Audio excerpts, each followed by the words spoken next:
what's up mga doy, no? So mag-is ato ni ko i-set up karon ng ato ang pan. Yung palit nato, no? So ako na lang matao dati, pero kani mo dili pa ni mga gamit mga boys. Dito ta lang ipa-install sa service center. Okay, so ano atong bike? No, ito nag-remove yung manibela. Ato ni pintahan. Ito ani pintahan mga boys, no? So kita lang replace sang iyang preno lagi adjuster.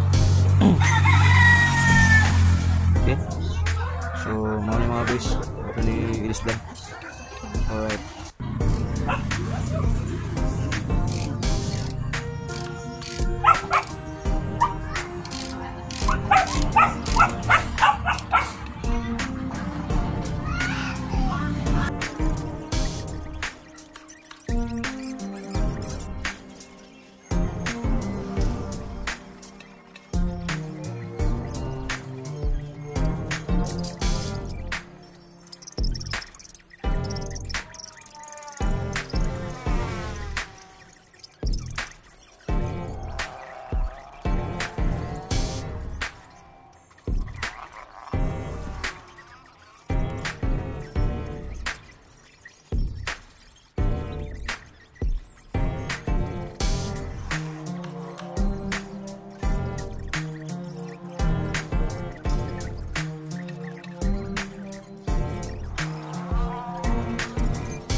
hello, what's up mga guys? So karon natapos na natin pag-replace sang mga preno kag kuan. Yung preno na tapos ang yaptan no na sila na pag nagpipintahan gani nato no sang pin spray.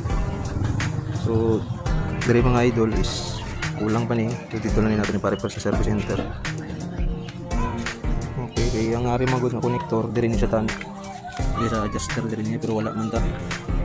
Okay, so tapos andiri katong iya diri sa adjuster niya ato ni install liwat sa puan sa service center man liwat kay para pan dili masala no, dili masayo pang pag-install. So pwede naman na ako bat dili ko scope ban di ko kamausin na. Okay, pag-install. Okay, so karon mo paning update natin ato ang pan tapos na sticker gali libre lang na. So sunod ato ni tindukan ng guma black tire o tire black isang tire black tapos pintahan susunod pakson yung mga sticker pintahan siya ng bangkok matamat ng mga idol. So karon goods na kayo yung preno bago ng preno bago mga preno kang pintahan nato. Alright. Sa galing mga gamit galing old. Mga old mga gamit niya. Old. Ang yakap tanan. Goods na. Ito na lang mga idol. Right.